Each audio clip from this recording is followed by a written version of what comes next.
Welcome into Mississippi State Live here on the Voice of College Football. Andrew Miller joined by Christian Ballard here on a Thursday evening, one day after the start of the early signing period, or really these days, we're just going to consider it National Signing Day.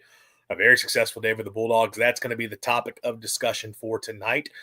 Not going to do our typical call-in show that we would normally do on a Thursday. So if you have the hot takes you were hoping to fire off, you're going to have to hold them for another week. But we're not doing the call-in just because we need to be able to break down this class and get that out there. So we'll hold off on the call-in show for another week. For those of you who are tuning in, though, if you could leave us a like on the video, subscribe to the channel if you are not already, turn that notification bell on so you do know when we do go live. And share the stream, share the channel, tell people about us. Let's get those numbers up. Christian, how are you doing on this Thursday?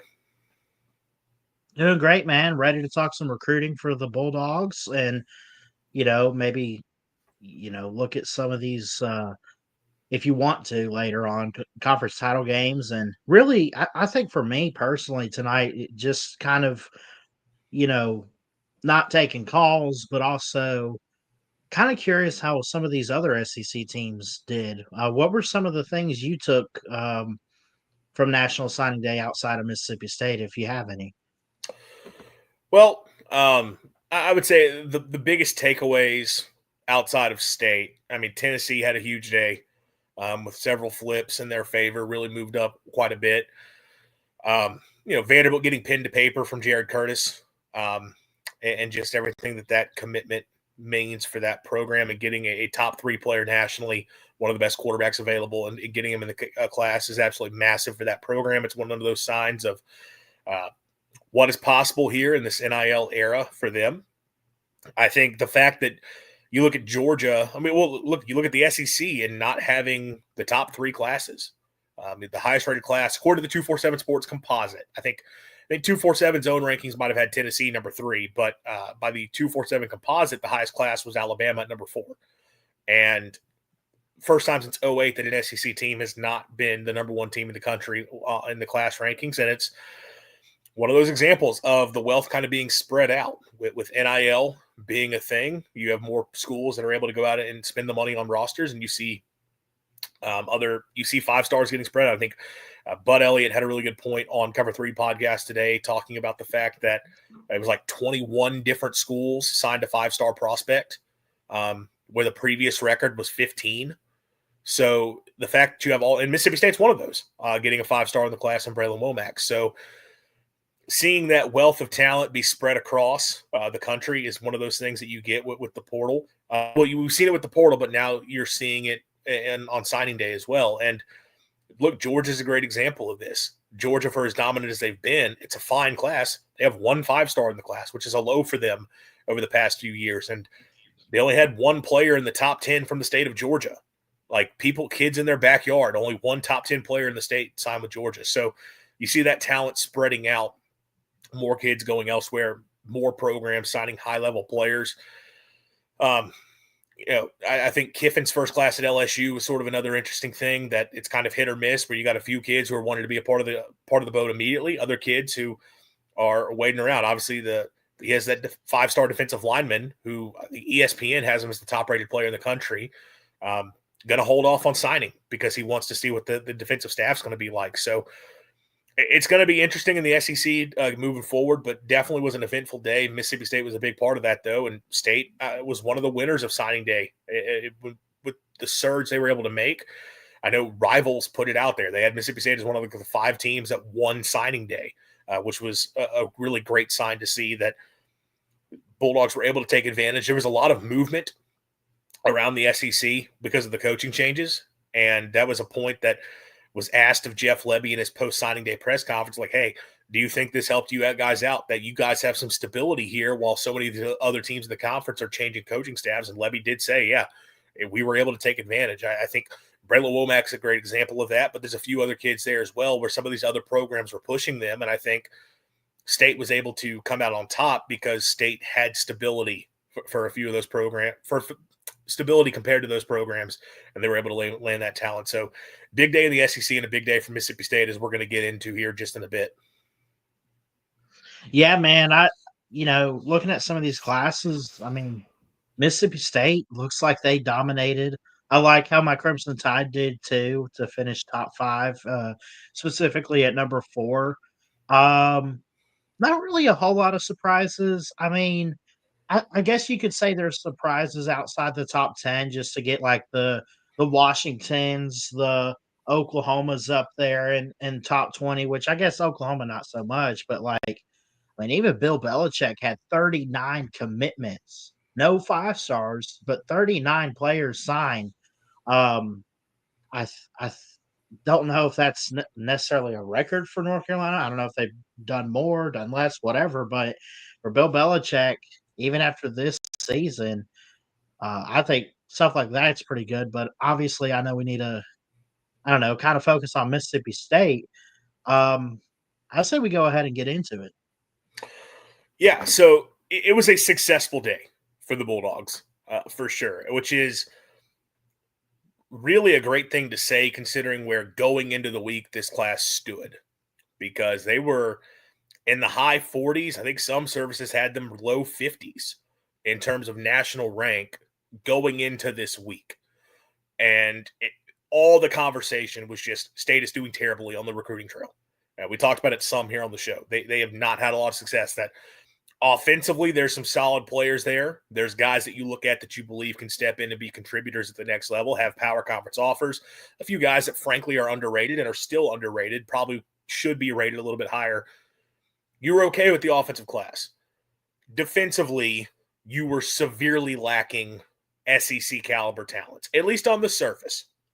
You had taken a lot of players early in the process back over the summer who at the time, you look at their offer sheets and it's FCS schools and it's, some middling G5 programs that are in the South. And you're the first power conference team to offer. You're the first SEC team to offer. And it's like, well, why on earth is Mississippi State, one, offering this kid? But even beyond the offer, why is Mississippi State willing to take the commitment?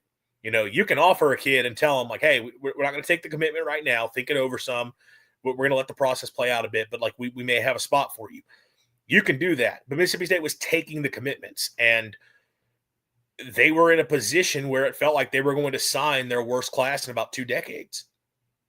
And then going into this week, and really at the start of the week, you start hearing some rumblings that, hey, State's in the game to make a big splash. Not just Bralan Womack, which is the biggest splash possible, but also some of these other players. They have a chance to get some guys back on board. They're pushing for a couple flips.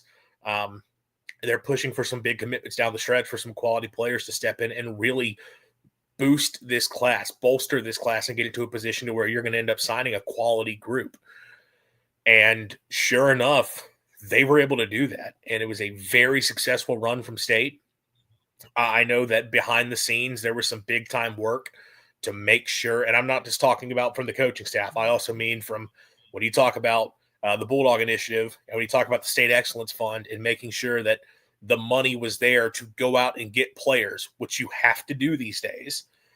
There was a big push to make sure State was able to get quality players into the class. And they end up having a really strong close, and you look at where they're at now, number 26 nationally in the composite, 29 players signed to this point, a couple other guys not signed. One of them is going to be a preferred walk-on in Kyle Rushing, and then the other, an offensive lineman that they're kind of waiting to see what's going to happen there. And there's a couple kids that they're still looking to maybe try to target here, signing that they're going to sign on Friday. But all in all, you look at where the class is at now. You have 3 blue chip players that are in the class. You've got several high 3 stars with very good offers that were previously committed to good power conference programs. And you won some battles down the stretch for some really talented players that you didn't have previously, including on the defensive side of the ball. Like defensively is where you made the biggest strides over the past couple of days.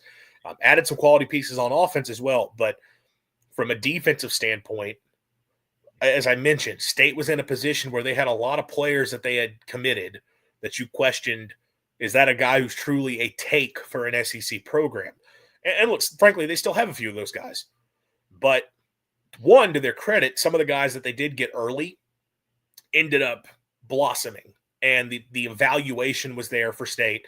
And this was another thing that got talked about in the press conference. They took some kids early on in the process that, like I said, a lot of other programs were not interested in. Well, it turns out the Mississippi State's evaluation was good and that they were SEC caliber players, and other programs then came and got into the boat. But look, they also went out and got some guys that have just been good prospects all along and added them into the class here late to really boost things up. And no addition was bigger than getting Bralan Womack, the 5-star safety, out of Flowwood and Hartfield Academy. 6 foot, 195, 200.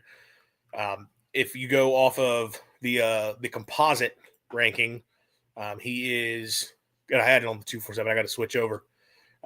98, 6'7", 5-star, number 30 player in the country, number 1 player at his position, number 2 player in the state of Mississippi.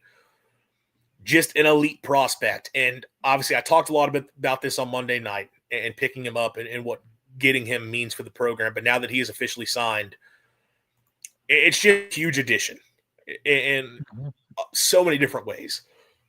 To get a player of that caliber on your defense, Mississippi State, with where they're at defensively and where they've been over these last few seasons, to get a 5-star player like that in, who it's not like it was just somehow flying under the radar, and it's not like Mississippi State was on him early, and that's what Ohio State wanted this kid. Texas A&M wanted this kid. Florida wanted this kid. He was committed to Auburn. You had a lot of big-time programs, and then the offer sheet goes well beyond that. You had a lot of really good programs that have had a history of developing big-time defensive backs that wanted this player. And it's Mississippi State that's able to get it done when it's all said and done.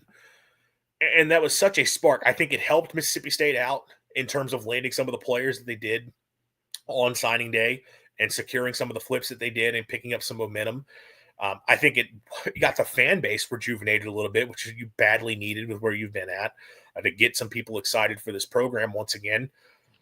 And I think it was it's a big sign of Mississippi State taking things seriously in a couple ways. I think, one, what it says about Jeff Lebby. Jeff Lebby was the lead recruiter, which you don't typically see an offensive-minded head coach be the lead recruiter on a defender, even when you're talking about a 5-star player. Typically, it's going to be either his position coach or the defensive coordinator. That's the guy who's the lead recruiter for that player. Jeff Lebby was the lead recruiter for Bralan Womack. Jeff Lebby stayed on him throughout this process, even when it looked like – I know that the talking point with Bralan is that for a long time, everyone was convinced this kid is not playing in the state of Mississippi. There's a trend of high-level players within this state feeling they need to go elsewhere. Unfortunately, and this doesn't just impact Mississippi State, this has impacted Ole Miss as well. There's unfortunately a stigma around Mississippi and a stigma around playing in Mississippi, and a lot of these guys feel that the goal in life is to get out of the state. And it's, where else can I go? So when they get that first opportunity, I can go play anywhere in the country. I'm going to jump at that opportunity. And that's been the case in the last couple of years with a lot of big-time players in the state. And Bralan Womack was looking like he was going to be another one of those guys. But rather than cut your losses and say, and it's not going to happen, Jeff Lebby stayed after him and recognized, we have to find a way to get this kid in the class. He is too talented a player within a few hours of campus to not be someone who can step in and come be a part of this turnaround and get us players on defense. That gives me a lot of hope in Jeff Lebby as the guy leading the program, and a lot of confidence of what he can do for Mississippi State. If your head coach is recruiting in that manner, and again, for a kid that felt like you had no shot of getting, who plays on the other side of the ball, I think if you're a State fan, you got to feel pretty good about what Lebby can do. No doubt. I mean, I thought they made some really good moves. One guy I do want to point out real quick. Well, hold on. We're not done on well, I got more I want to talk about with him. No, I got you. Okay, we'll come back to that then. Getting Womack, though, obviously, it's I don't know how I want to put it. It's huge. It's a really big deal. Part of me wants to say that, like, Mississippi State doesn't get guys like that too often. I wouldn't say it like that. You could. It's accurate. I'll say It is, but I also think that it's been a minute since they've been able to reel in guys, you know, like Bralan Womack. I have watched some good film on him. He's good size too, a 4-star in the state of Mississippi, and obviously that's the biggest guy that they signed yesterday. Not in terms of size, but in terms of you know finding a finding a gem of a player, just someone special that I think could. I mean, well, let me ask you this: do you think Braylon Womack could come in and ultimately have immediate impact, or is this a guy that you want to work with, and maybe you say give it another year or two? He's an instant impact player.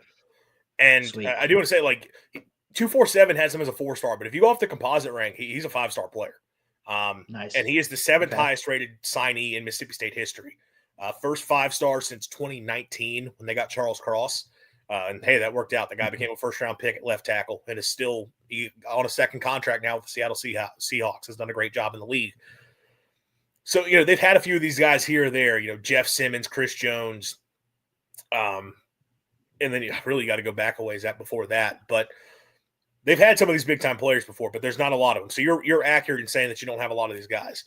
And a few of them, it has taken some time, but this is a guy who can step in. If you're looking at Mississippi State's safety room, they're losing 3 of their top contributors at safety, with Brian Lanier graduating, Jerron Manning graduating, Hunter Washington graduating. Or I guess all those guys, it's not even necessarily graduating because it is just out of eligibility.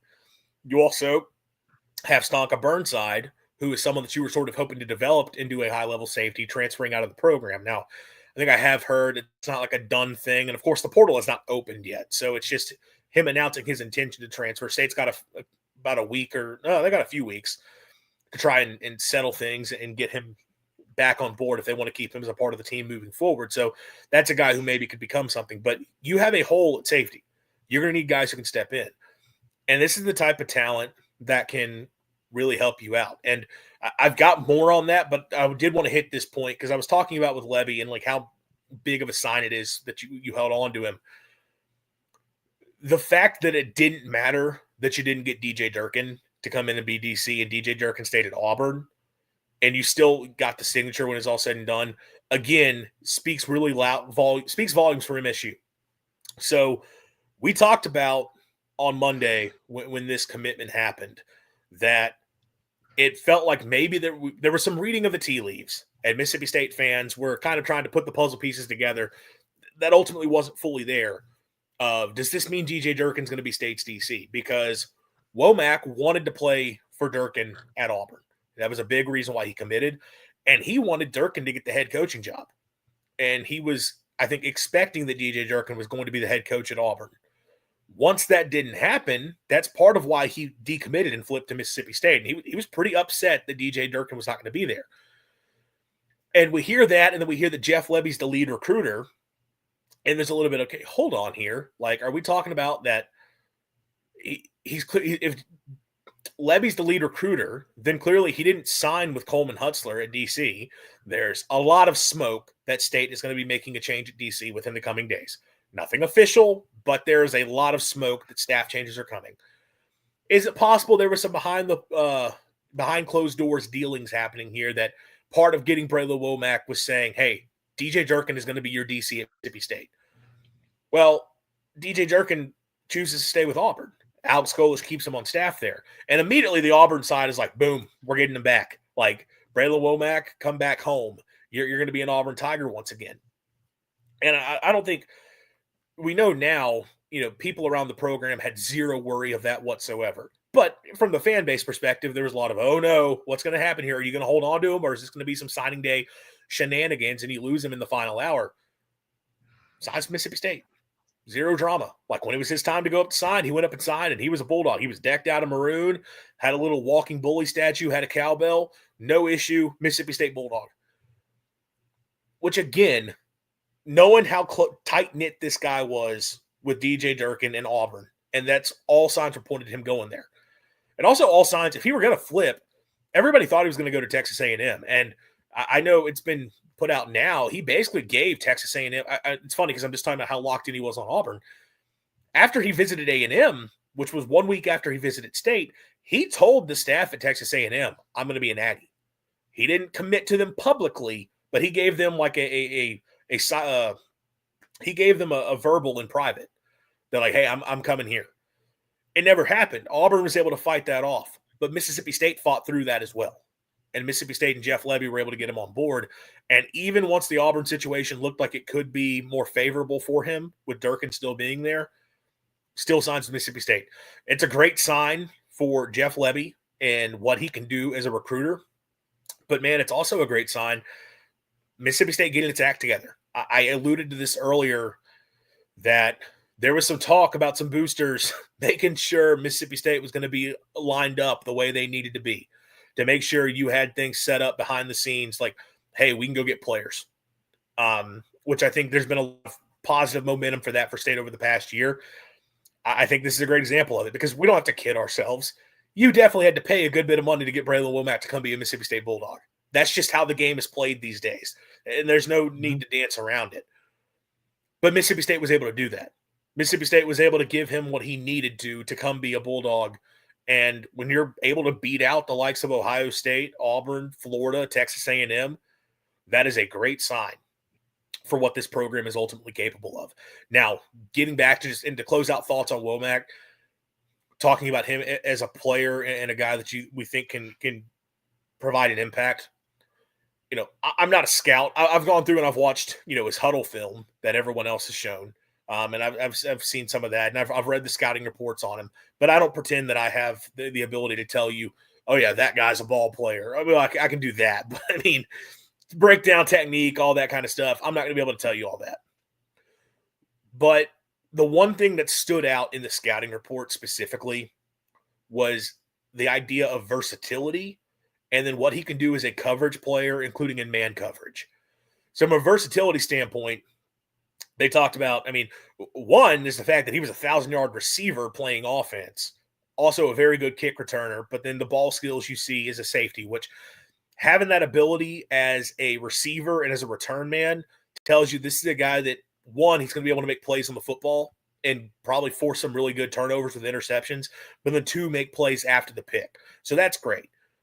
But his versatility as a DB, where he can be a deep middle of the field player, he can be in a split safety defense. You can get him involved in the run fit. And you can also get him involved in one-on-one coverage. That's the big thing for me. Having a guy who can play some man coverage, because Mississippi State has had some solid safeties over the years. In my time following the program, like the big names, Nico Whitley, Jonathan Abram, and then now Isaac Smith. Well, those were all great players, but none of them were great man coverage players at safety.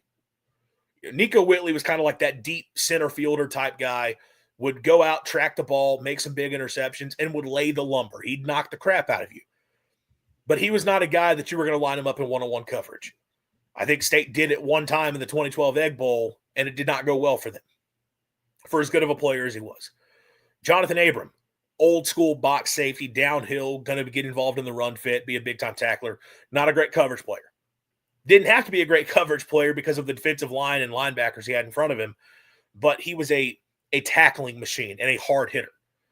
Isaac Smith, he's a linebacker playing safety. I think his coverage skill improved this year. I think we saw more from Isaac this year, being a guy who can play the middle of the field and work in zone coverage. But Isaac Smith is a man coverage defender. That's not a strength for him. The reason this matters, because it doesn't matter that it's not a strength for those guys. You can find ways to put them on the field and utilize them. Clearly, Mississippi State did. They all have had or are currently having great careers. But in this era of college football, you can't have your only good coverage players be your corners. You have to have somebody that can line up in the slot against a slot receiver, against a pass-catching tight end, and cover him one-on-one.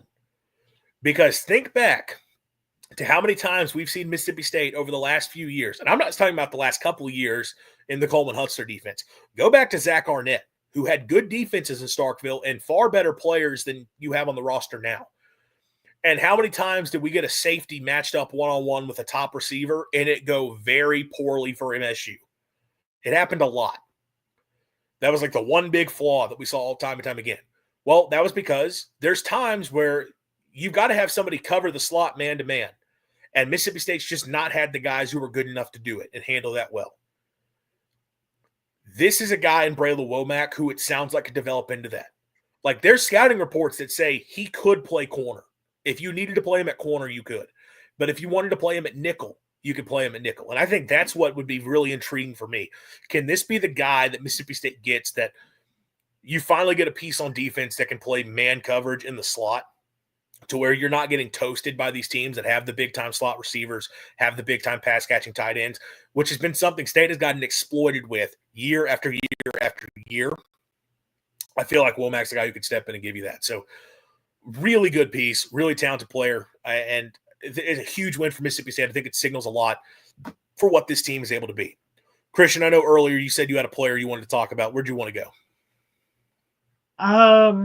Let me get it here. Yeah, for sure. I think Bralan Womack, obviously the big signee there, but I just thought that it kind of, stood out getting a wide receiver in Zion Crumpton from Carver, 6'1", 165, even though he's a 3-star and everything. I just wanted to get your thoughts on that because, they really hit it hard on the offensive side. They also got Jaden Creation and from Canton, Mississippi. They got a tight end who is a Zayon Cotton.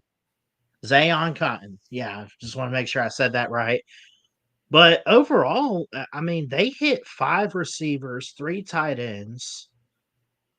They got 2 running back. I mean, they went offense heavy in this class, which I guess in a way, I mean, they needed help on both sides of the ball depth-wise and just bring it in. But, I mean, I think it speaks volume, especially we saw some really interesting and good offensive improvement this year.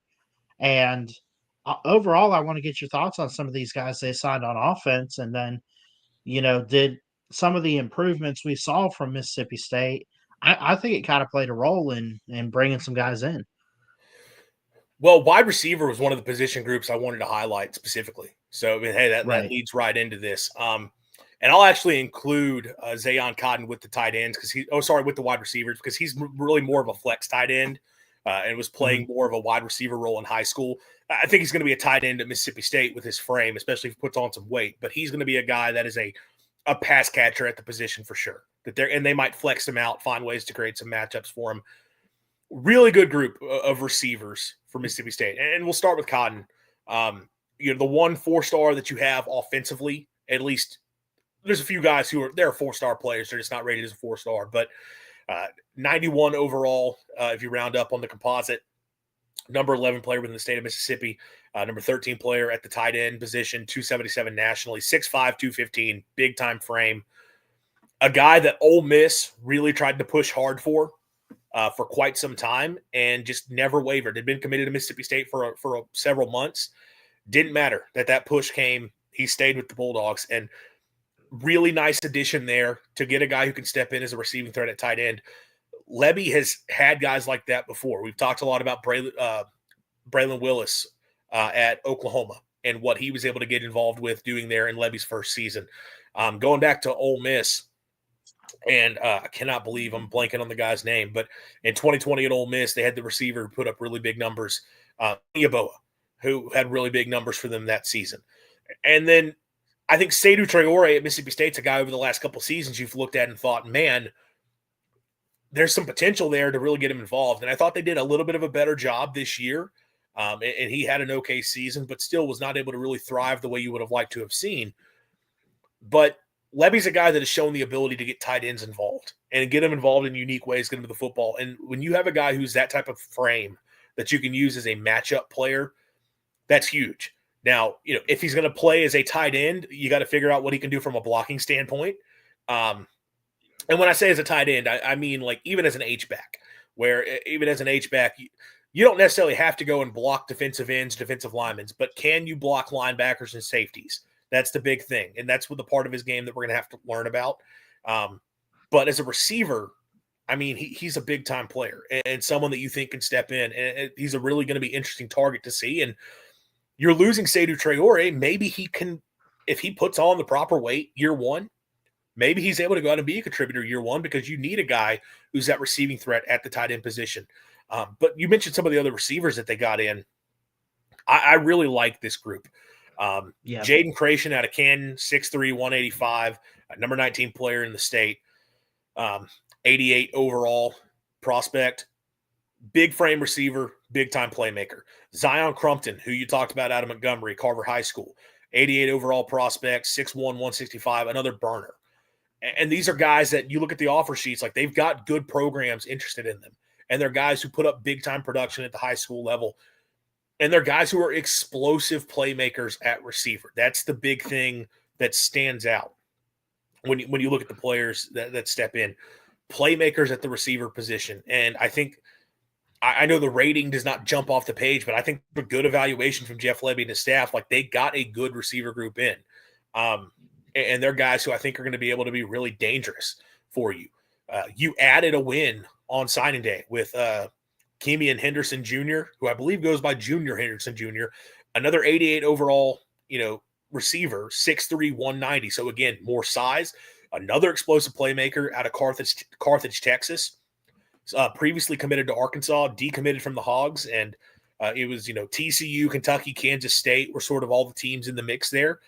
You land him here at Mississippi State, and that right there is a trio of big frame receivers that you can put on the outside that are one-on-one threats, are playmakers in space, playmakers vertically down the field. I think it's a really quality group of pass catchers stepping in, and that's not even talking about Camden Capehart, who's sort of one of the underrated guys in this class, who's been a part of it for quite some time. 87 overall out of the state of Texas, 5'9", 165, track star. A super fast player. And we see what Brennan Thompson and even the year before, Mario Craver, smaller frame receivers who are just blazing fast. Jeff Lebby will put you one-on-one on the outside, and we're going to tell you just run fast. We're going to throw you the ball, run under it, make a catch. And you had some success doing that with Mario Craver. You had a ton of success doing it this year with Brennan Thompson.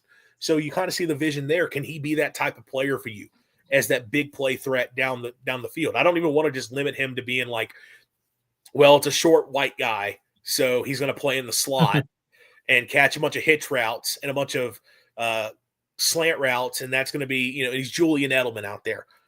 I don't think that's what he is. I think he's an explosive playmaker who can make plays down the field. And we've seen State thrive with that.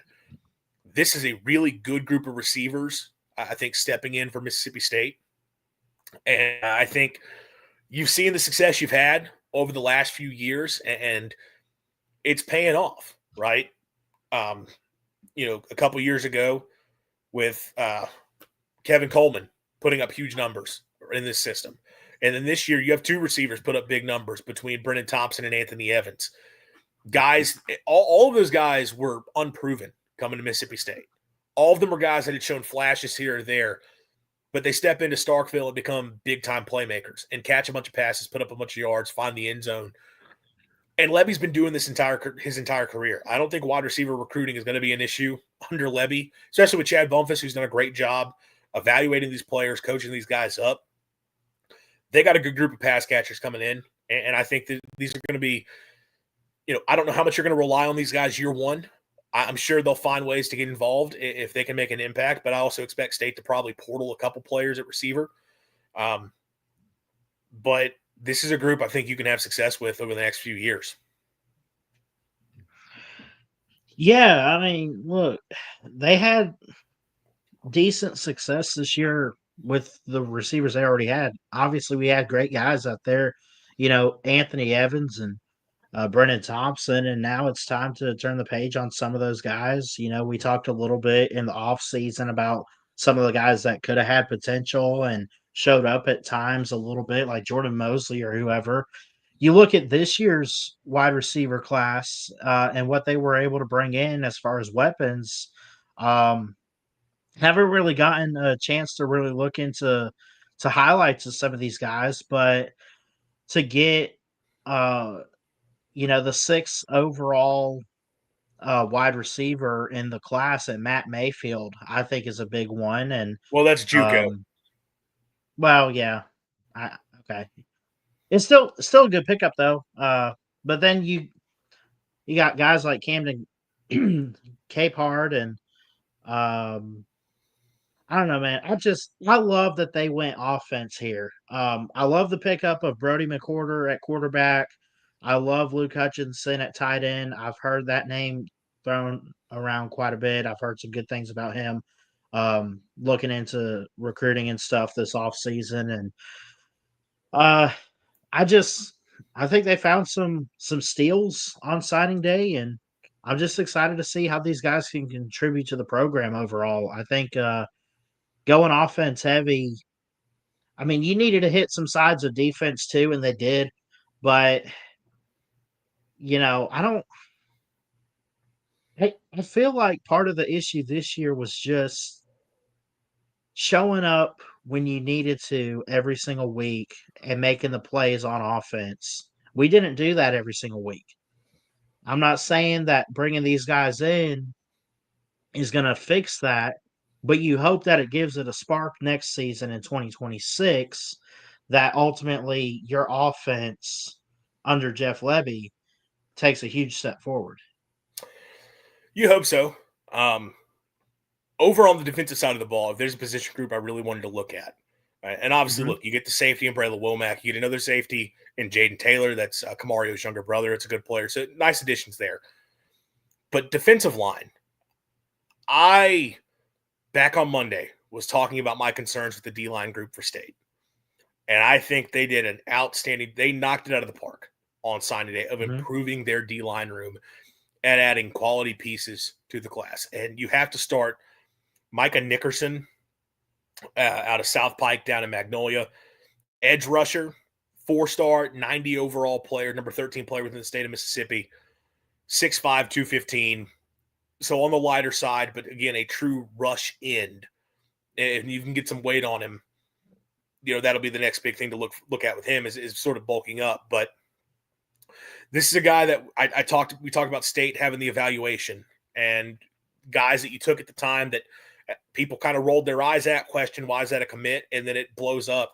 He's the prime example of this because his recruiting really took off this season, and it's probably still a little bit underrated because of that. But if you go by Rivals, Rivals has him as a 4-star, and they have him as a top 100 player in the country stepping in. If you were to go off the Rivals rankings, and on 247, number 286 nationally on the composite rank. So again, probably still a little bit underrated in terms of his true ability, but there is some athletic upside. There was big time production at South Pike this year. And it's such a big win for State because you had him committed and then he flips to Missouri. And it's like, all right, well, you get a good player in your class and then you lose him. Like as soon as his recruitment starts to take off, because it did take off. Ole Miss, Auburn, these other programs started to get involved after Mississippi State did, and Missouri being one of them, and he flips to the Tigers in order to get him back. And Lebby kind of hinted that it was a grind to make it happen, but they found a way to make it happen and get him involved and fight off. Like I think Ole Miss felt really good about their chances of flipping him. And obviously Missouri thought they'd be able to hold on to him. To get that flip on signing day and get him to come be a part of the class, and you give yourself a big-time pass rusher, that is such a big win. Pass rush has been the biggest issue. Oh, really, it's run defense as a whole. Defensive line as a whole has been bad for MSU. But last year, you had 10 sacks the entire season. This year, you finished, I think, with 22. So you more than doubled your production, but you're still not even averaging 2 sacks per game. You were still second to last in the SEC in sacks per game. This team could not generate a pass rush, and it's because they did not have guys who could rush off the edge and consistently get after the quarterback.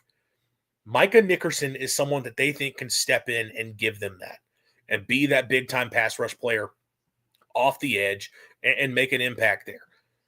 It's a huge, huge get. It is another huge win. It's another, going off what I was talking about with Bralan Womack, an example of Jeff Lebby and his staff, and then also MSU behind the scenes from a collective standpoint.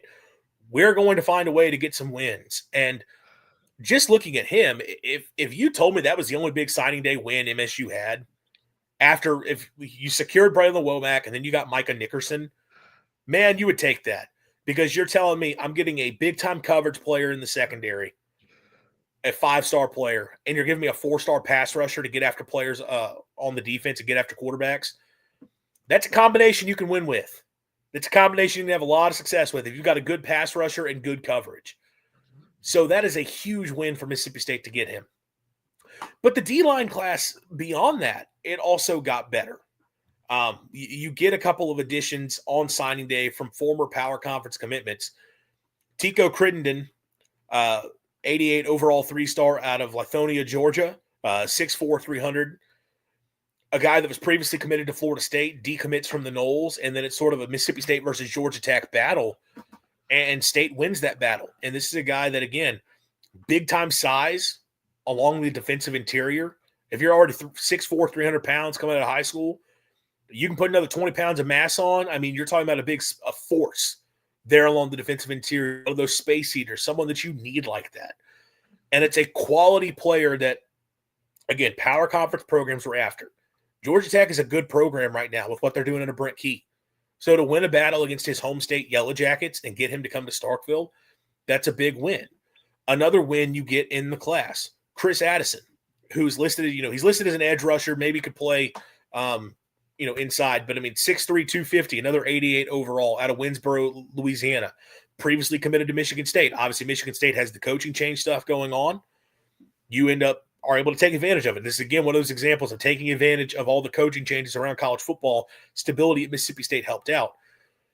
You added another former Power Conference commit. Michigan State's not been great lately, but Michigan State traditionally is a pretty good program. So another good player to come and join the class. You're getting quality players up front. And I do need to walk back something I said on Monday and put a hand up and say, I misrepresented a player and didn't give him his fair share and his fair due, because I talked about State's concerns in the D-line class going into Monday, because on Monday they had 2 players committed. And one of those guys was Caleb Morris out of Mary Montgomery over in Alabama. 3-star, 86 overall, 6'4", 250 along the defensive line. And I just kind of quickly blanket statement put him in. It's a mid 3-star. Are you really making a difference there? That was unfair for me because I was leaving out important context and stuff that I looked past. Alabama and Auburn were pushing for this kid over the past few months. Like, they were interested in this player. So the rating may be what it is, but he had SEC programs, including the SEC programs within his own state, were very much interested in his services and getting him to come be a part of their programs. So the fact that Mississippi State was, again, correct on that evaluation early, 2, able to keep him in the class, and 3, proven to be correct on that evaluation. I guess I said that part twice, but whatever. That's a win for them. So you got a big-time pass rusher and 3 quality defensive linemen to put around him in this class. I feel a whole lot better about State's D-line group. They have to start hitting on high school defensive linemen. All right, you can use the portal. That's great. But you've got to get some guys that you have in your program that you trust. We've got trench play. We've got depth in the trenches where we have to rotate bodies. We can't just have a starting unit that's good. We have to be able to rotate bodies, have a deep defensive line room, offensive line as well, but D-line, we need to have a deep room. We were able to go out and get guys who can help us in that manner, and players that, from an evaluation standpoint, Power Conference players, SEC players. Do I expect those guys to be contributors year one? Maybe Nickerson, if he's able to put on the weight he needs to, that he could be a third down pass rush type specialist year one. Maybe he can get involved. But for those other guys, it's probably going to be a couple years in the program. But, man, you'll take it. Like, it's still guys that you can coach up over multiple seasons. And obviously I get retaining players these days is a little bit tougher because of the portal, and guys just, well, if I'm not playing after 1 year, I'm going somewhere else. But you have the opportunity here to start getting some quality depth down the line in your D-line room, and that's where I really like what they did with that group. No doubt. And one of the guys you mentioned, I was kind of following for a little while there, Caleb Morris from Montgomery. When I was living in Alabama, I like to follow recruiting year round, and dude, just like, look, I know he's not highly rated too much. Maybe some might say he's a little bit undersized. I don't know. 6'4", 250. It's really not too bad there. Um, but you mentioned him.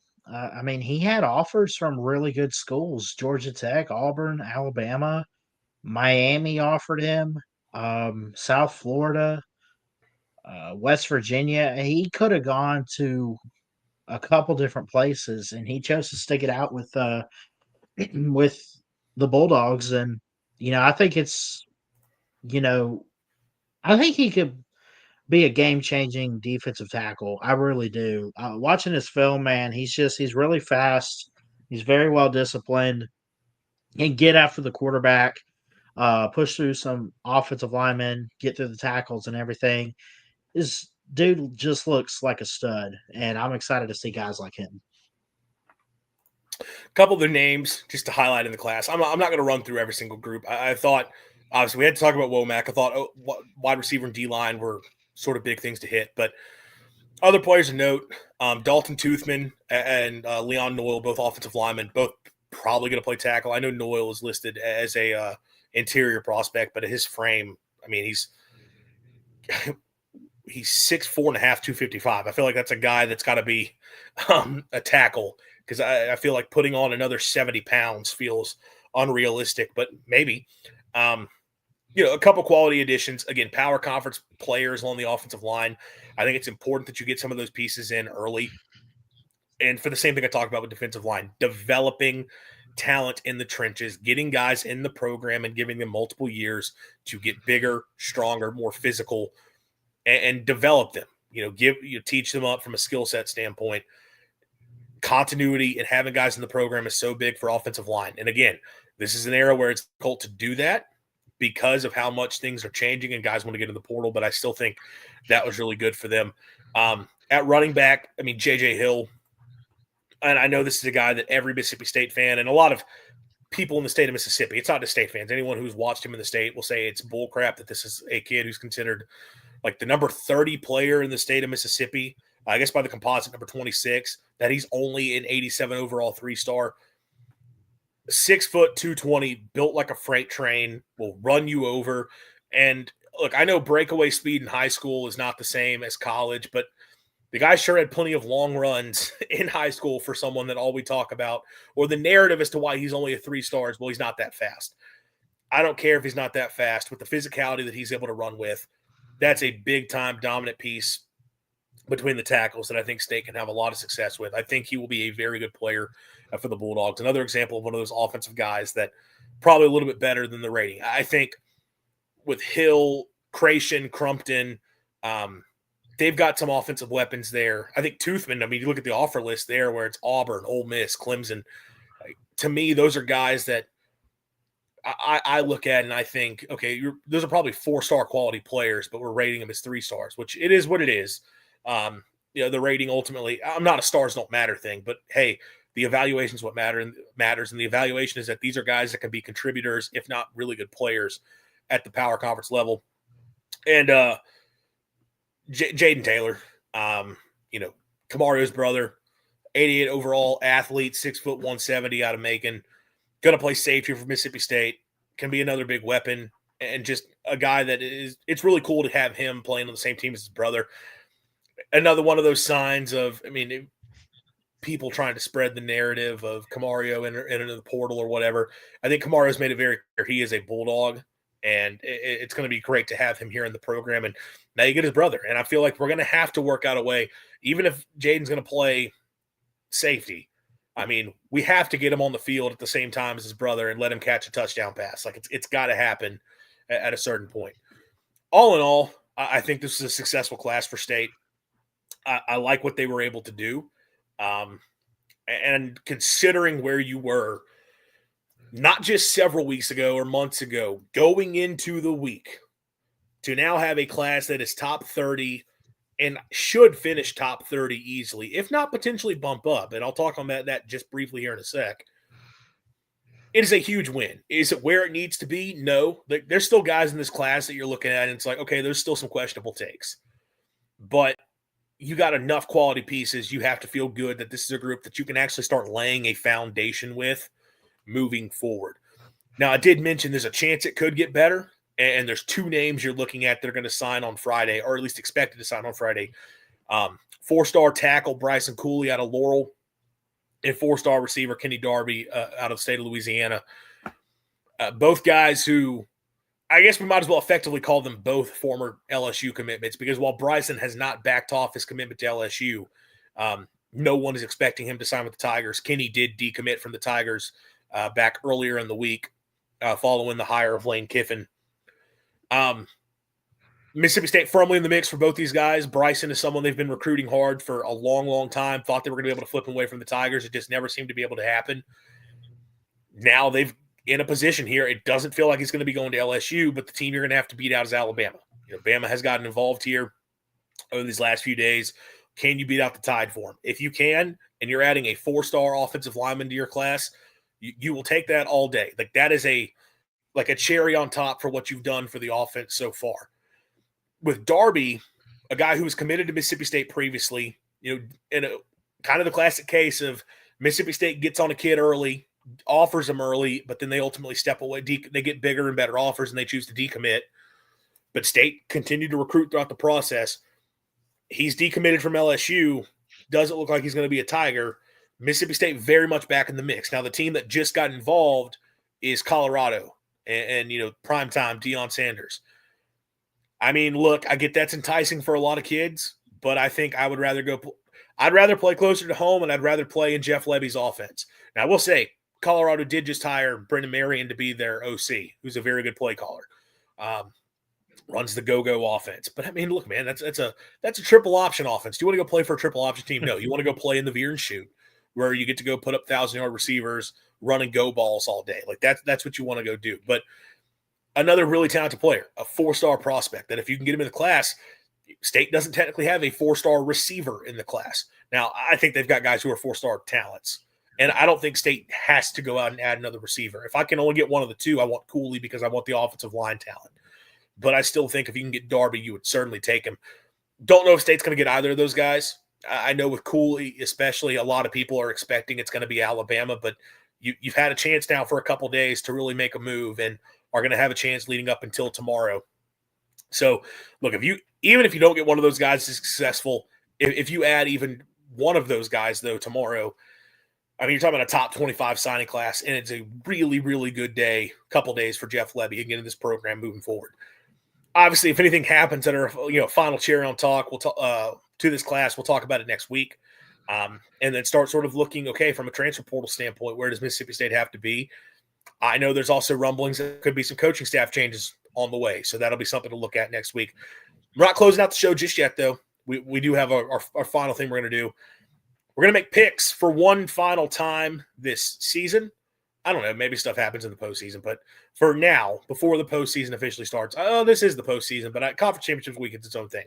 Regardless, picks. So after rivalry week, recap of how we did. I took Georgia. Christian took Georgia Tech. We both were wrong about Texas A&M. We were both wrong about Kentucky by a lot. I had Clemson. Christian had South Carolina. Both had Oklahoma correct. I took Tennessee. Christian took Vanderbilt, so he gets a win there. Both were both correct about Missouri. Both wrong about Florida. Both took the Tide, and they hold on. I took Mississippi State to win the Egg Bowl. Christian took Ole Miss. All in all, though, we both end up going 5-5. Let me double check mine real quick. 1, 2, 3. Yeah, 5. 5-5 week for the both of us. So the lead stays the same. 3-game lead for me, 88-52, compared to 85-55 for Christian. Let's pick the conference championship games. Now, we only have 8 games. Don't have a full 10-game slate. So we don't get a perfectly even 150 games. It's going to be 149 games when it's all said and done. But we're going to pick every single conference championship game. I can't pretend to have a great feel on any of these, but Christian, I will pick first to give you the opportunity to catch up on any of them. We'll start with the Sun Belt. Troy taking on number 25, James Madison, coached by now UCLA coach Bob Chesney. The Dukes are 23.5-point favorites at home. I'm just going to take James Madison. I would like to see Troy win because of all the Alabama schools out there, man. From Alabama, I'm from Florida, but I spent some time in Alabama. I would like to see it be Troy, but picking what I think is going to happen, I'm going to go with the Dukes. Give me James Madison. I'm with you, but I hope I'm wrong. But at the same time, I want to catch up and be right here. Kennesaw State, breakthrough season for them in the Yep. Conference USA Championship game, taking on Jack State in Alabama. Home of the Marching Southerners, the best college band in the country. I want to put that out there as a high school and college band nerd. The best college band in the country is the Jacksonville State Marching Southerners.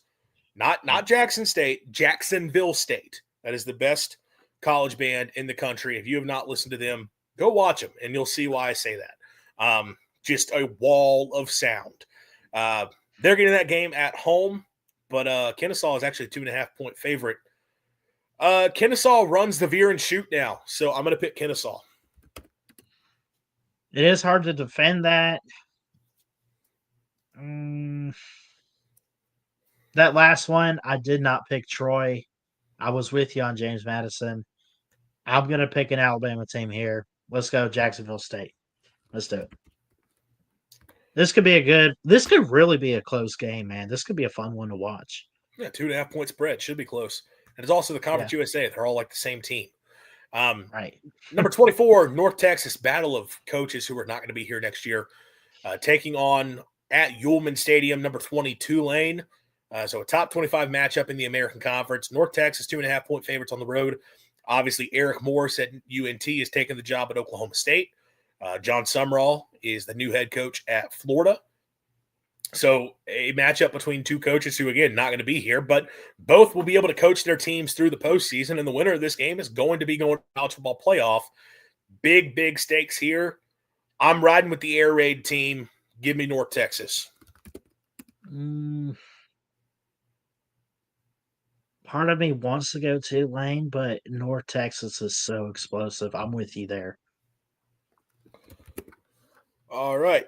Mountain West, we have the Fighting Dan Mullins of UNLV on the road at Boise State. Broncos blew out UNLV earlier in the season, hung 50 on them. Boise 4.5-point favorites. You know what? Nobody beats Dan Mullen twice in one season. Give me UNLV. I'm with I gotta go UNLV too. I've already had them locked in this week.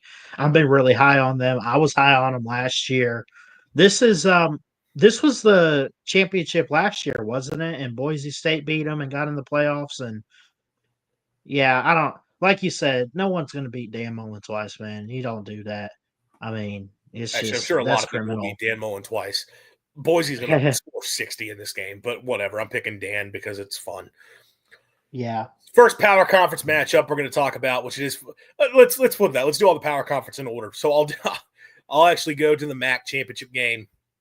Miami, Ohio against Western Michigan. Western Michigan 2.5-point favorite. Game played at Ford Field in Detroit.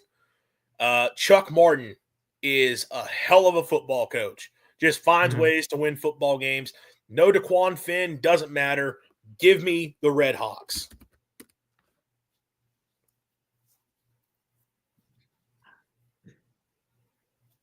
Not so fast, my friend. Not so fast. Hey, the Broncos come in. Okay, I'll talk normal. I had to do Lee Corso there. Not so fast. 1.5-point spread for the Broncos. Gonna be a fun game to watch. That Tucker, what's it? Natame Tucker is this guy's name. 12 sacks for him alone on the year. Probably a better secondary for the Red Hawks.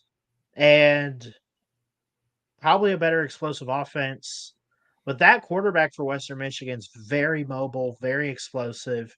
Only 2 picks on the year, 7 touchdowns. I got a feeling Western Michigan's going to pull this one off. Okay. I mean, I can see it. Now we'll go to the Big 12. Number 11 BYU taking on number 4 Texas Tech in Jerry World. The Red Raiders, 12.5-point favorites. I'm going to take them. I know BYU gets the exciting news with Kalani Sitake coming back. That's all fine and well. Texas Tech's better football team. They're a machine. They're winning the football game. They're almost unstoppable. I know they still have the loss that they took earlier and, took it to Arizona State on the road, but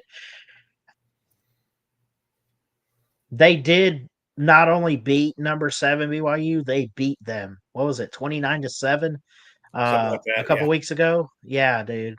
Give me Texas Tech. Now, could this be competitive and close? Sure. But, again, this is Texas Tech we're talking about, and they have just had really good defense, solid offense, pretty much all year long. I like the Red Raiders. I like them to win this, make the playoffs, and we'll see how it goes from there. SEC championship game, number 3 Georgia taking on number 9 Alabama. The Bulldogs, 3.5-point favorite. 2.5-point favorites. I thought Bama was favored in this game. Maybe it is Georgia. Georgia minus 2.5 in Mercedes-Benz Stadium. Bama. I really want to take Georgia because I don't like picking a team just off of, well, they always win this game, but I do think Bama's a team that matches up well with Georgia, so I'll take the Tide.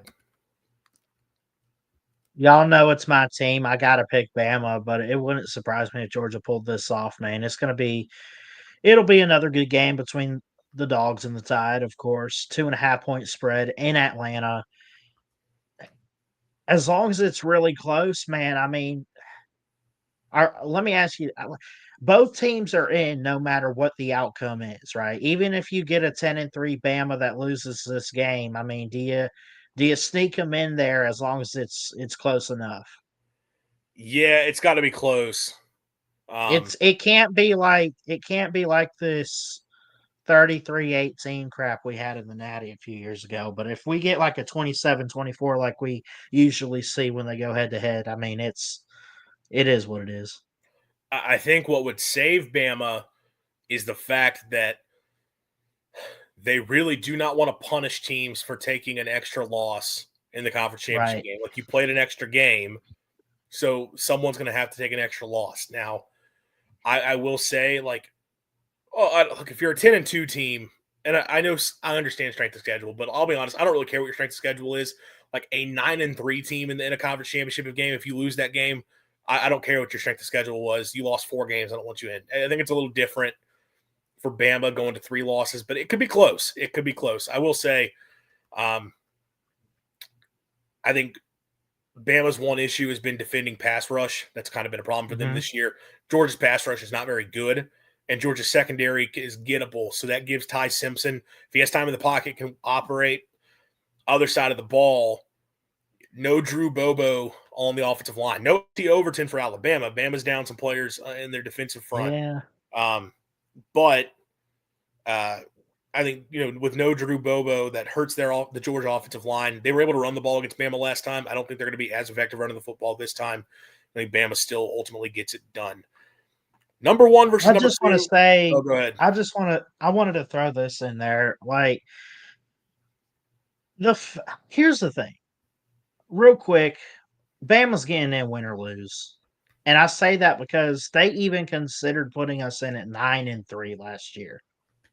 And the fact that they even considered that, and we were the last team out or the first team out, however you put it, like, the fact that we're in the SEC championship and won 10 games in the regular season, like, we're making the playoffs. The question is now, are we able to beat Georgia twice in 1 year, which is something that has never happened. Anyway.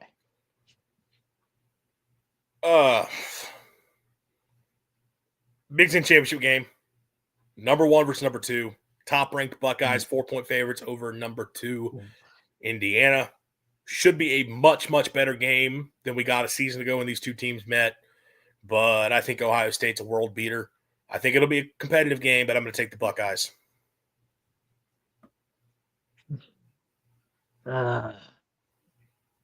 This is obviously the game of the weekend. This has potential to be game of the year if it's good enough. if it's down to the wire, is there a comeback?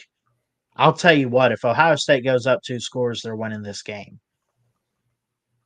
I love Indiana's offense. I also love Ohio State's defense. I like both sides of the ball for both teams. I'm with you. I got to go Ohio State wins this one. I want Indiana because I don't like Ohio State, nor does anybody, unless you're in Ohio. But yeah, Julian Sain's going to light it up. Jeremiah Smith's out there, Bo Jackson, Sonny Styles and company on defense too. I mean, someone's taking their first loss. But Ohio State, man, Ryan Day's going to have this game figured out by halftime or by kickoff. He's got it figured out right now. I guarantee it.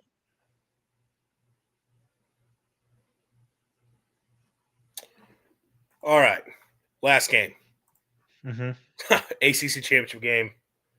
We're all obviously going to be paying very close attention to what the 7-5 Duke Blue Devils playing in a conference championship game versus number 17 Virginia. Cavs 4-point favorites. It's the ACC, and the ACC always does the thing that it shouldn't do, and stupidity happens. Duke's going to find a way to win this football game. Duke.